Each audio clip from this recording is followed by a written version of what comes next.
Section 8.3 is going to reference the power output from a single phase generator. So we're going to take that idea that we had where we were generating this voltage, single phase voltage, sinusoidal single phase voltage. And what we're going to do to that thing that was creating that voltage output is now we're going to connect a load to it. When we connect a load to that, then of course current is going to start to flow. So if we have a voltage generated and we have current flowing, we know that power is equal to the voltage times the current. And now we can look at the actual power output from this generator. So here's what I'm talking about. We've got what we call a single phase generator. And what we've done is we've taken this same construction that we had earlier. You know, we call this the stator. And also associated with that was this rotating magnetic field that we're just using a simple permanent magnet to show that right now.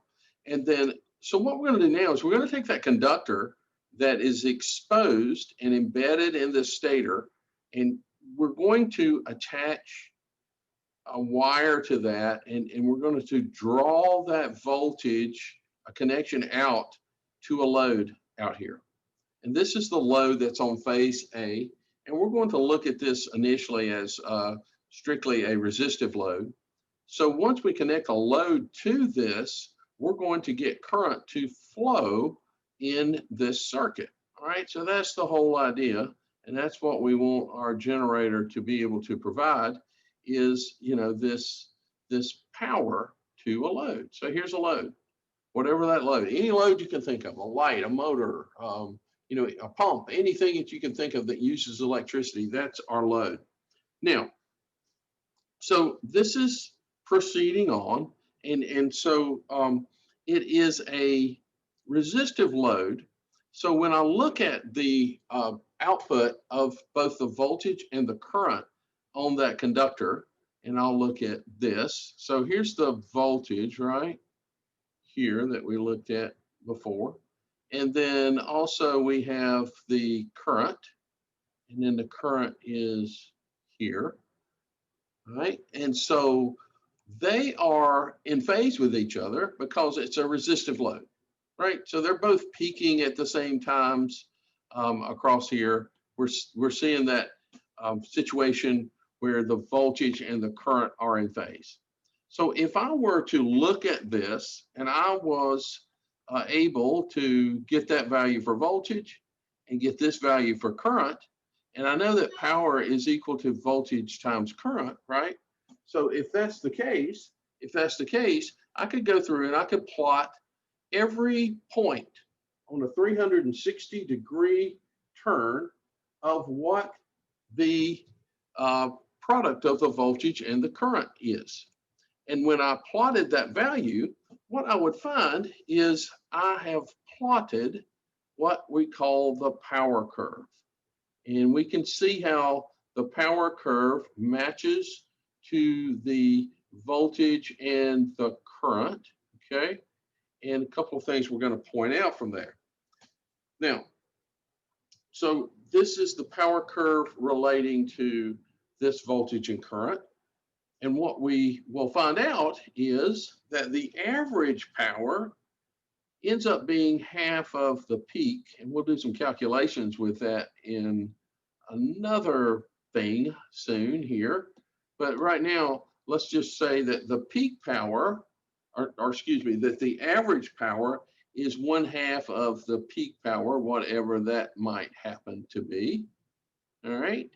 And then what else do we know? The electrical power is derived from the mechanical power that we provide to this turbine that's causing this turning within this magnetic field. And so the turbine delivers mechanical energy to this generator, Something causes this to turn, right? And this mechanical power is converted to electrical output. And also it says the mechanical power provided is pulsed, and we get an equal or electrical pulse to match the mechanical pulse. Okay. Now, this, he goes on to say, with this single phase generator, the fact that the turbine delivers its mechanical energy in pulses to match the pulsed electrical outputs, it sets up mechanical vibrations, and that's a problem. And single phase generators, as a rule, because of that, tend to vibrate and tend to be noisy. And we'll contrast that with polyphase generators going forward.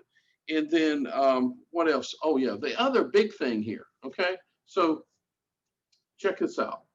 So here is 360 degrees, right? From here to here. So 360 degrees gives me a single phase of voltage or a single phase of current, right? We can see those waveforms, peak to peak, positive peak to positive peak. Within that same time frame, I get two pulses of power. So here's one, here's two. So the frequency of the power that's associated with a particular voltage and current will always be twice whatever the frequency is that's causing the power. So in other words, if the voltage had a frequency of 60 hertz, the power would have a frequency of twice that, or 120 hertz.